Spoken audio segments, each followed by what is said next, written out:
adventure, activity, wonder, danger, horror, pain, suffering, agony, death, disease, death, angel food cake. Ow! You parasites! The Amazing Digital Circus follows the misadventures of humans trapped in an old computer game. They're sent on adventures by the AI Kane in order to maintain their psyche and avoid losing themselves in the digital landscape, otherwise known as abstracting, facing the day-to-day, seemingly endless torture at the hands of the AI and each other, but mostly Jax. The pilot established Pomni as the newest human trapped in the old computer game called The Amazing Digital Circus. After putting on a headset, her along with the troublemaking, rude Jax, the sensitive Gangle, the passive but aggressive Zubul, the sweet but barely keeping it together herself Ragatha, and the kooky oldest member of the group, Kinger, have been trapped here for some time now. To help pass the time and prevent them from losing their sanity, goofy ringleader Kane, along with his eccentric assistant Bubble, sends the gang on adventures, with this episode being an in-house adventure, alluding to there being other adventures and explorations outside of the circus tent, which acts as their home base. The pilot quickly establishes the uncanny nature of the environment while paying tribute to old computer games, with how the characters and objects phase into each other and sudden glitches are caused about. Although I found the first episode's use of existentialism to be very heavy-handed with Pomni's desperation to finding the exit, and ultimately having to cope with this being her new life at first, but upon rewatch and some time to think it over, it's clearly setting up to take a deeper dive into these characters' psyche and mental wellness while under the distress of this digital plane where they don't need to sleep, eat, or much of anything aside from keeping their brains stimulated to avoid the madness. Episode 2, Kane sends the group to help the Candy Canyon Kingdom's queen retrieve maple syrup for her citizens from gummy alligator bandits.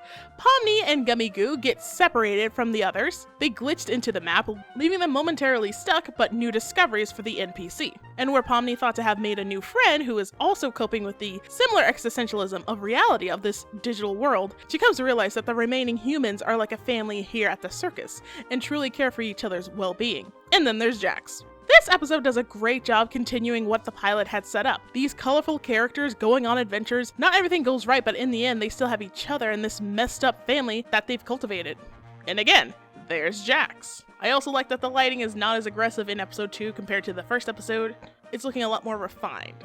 Episode 3 is where Kane's next adventure involves the group adventuring a haunted mansion to solve mysteries and go ghost hunting. Meanwhile, Zubul hangs back for a therapy session with Kane. This is the episode that starts the payoff of what the previous ones established regarding Kinger's character. Also, I'm just really glad this is the Amazing Digital Circus's only horror episode because, my god, I hesitated even watching it. I've never related to Pomni more than I have now, but I just don't like horror. But thankfully, in this case scenario, it wasn't more so of jump scares, just a lot of unsettling imagery, which I can take that.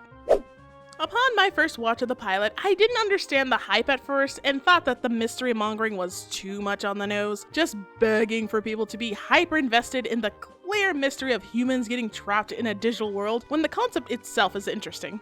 I'm glad that after some time in another viewing, I now better understand that all that mystery key dangling was done with a purpose to further entice the viewers to ask questions alongside Pomni, who acts as the audience surrogate. Watching her grow closer to the cast was also nice to see during the span of these 3 episodes, and I'm looking forward to learning more about each of them.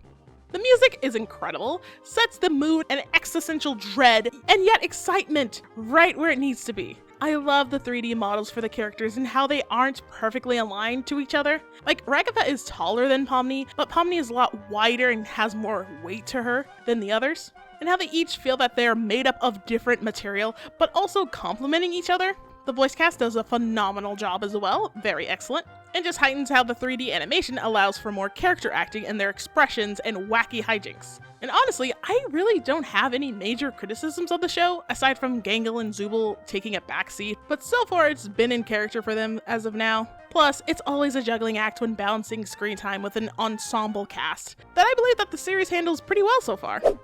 The Amazing Digital Circus offers as many laughs as it does tender emotional moments. It's truly something special. It's amazing how fast and big the show has gotten since the pilot aired a little over a year ago. Very well deserved, and I hope that creator Gooseworks and production team Glitch are very proud. But even then, they themselves probably did not expect how large of an impact that the show would have. Bootleg merch and brain rot channels were expected to bank off the success of anything that gains a sizable audience, but stage plays, a Japanese pop-up shop, and a manga in the works are insane. I cannot wait for what's next to come after the story, the great success of the amazing digital circus, and the inspiration of indie creation to come afterwards.